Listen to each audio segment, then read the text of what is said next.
from the Lakeside Newsroom of the Henrico Citizen, your hometown news source since 2001. This is the Henrico News Minute with publisher Tom Lapis. Representatives from local teachers' unions speak out about masking and safety in schools and details about what Henrico is doing to create more transitional and permanent supportive housing.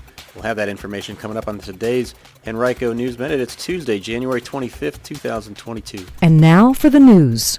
The presidents of teachers' unions in Henrico, Richmond, and Chesterfield yesterday called on their school divisions to put health and safety first.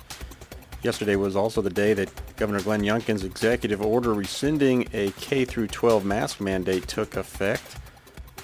Henrico Education Association President Patrick Miller, during a news conference yesterday outside the Richmond Education Association office in Richmond, said, quote, "The lack of consistent policies around masks, testing, and school closures puts lives at risk, especially the lives of disabled, immunocompromised, and vulnerable members of our community," end quote.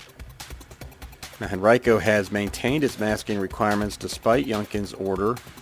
On Sunday night, 7 Virginia school boards, including Richmond and Fairfax, filed a joint lawsuit against Youngkin, claiming that the governor can't override the Constitution of Virginia or Senate Bill 1303, which was passed last year.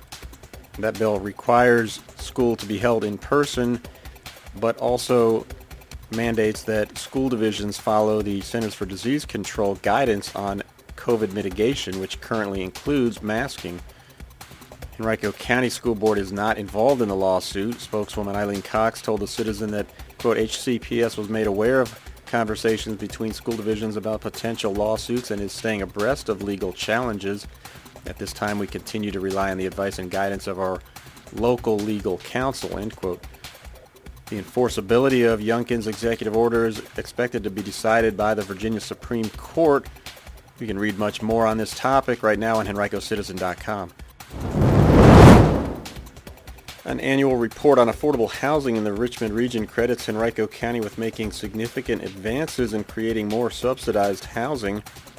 Last year, the county executed its 5th agreement with a private housing group, allowing $6 million to be put toward renovating 114 units in the county. That figure represents about $55,000 in renovations per unit.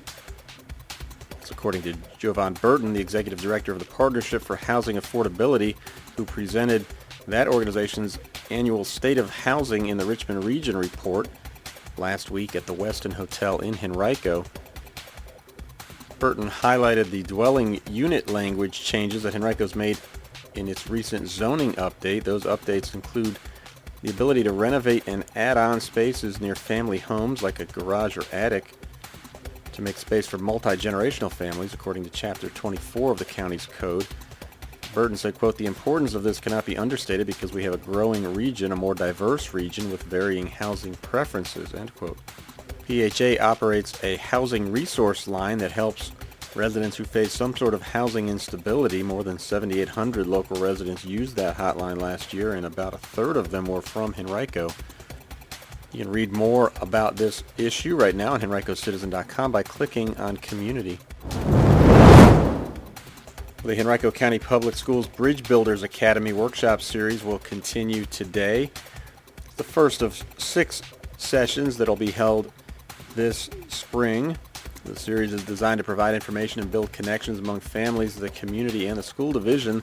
The winter edition of the series includes a mix of virtual and in-person workshops presented by various specialists. Today's event takes place virtually beginning at 6 p.m. It's called Body, Image, and Behavior. What's the connection? The session will help participants receive tools to improve body image and positive decision making.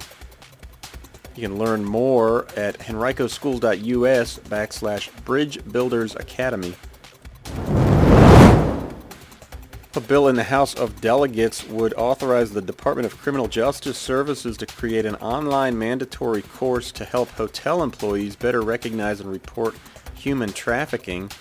The bill would require employees to complete the training within 6 months of employment and become recertified once every 2 years.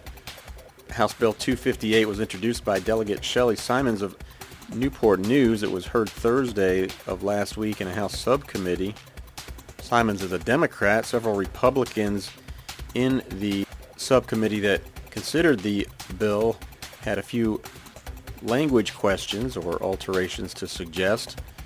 Simons said she's still optimistic about the bill and will work on their suggestions. The co-founder of the Virginia Coalition Against Human Trafficking, Patrick McKenna, voiced support for the bill. You can read more about this topic on henricocitizen.com right now by clicking on News and then Government.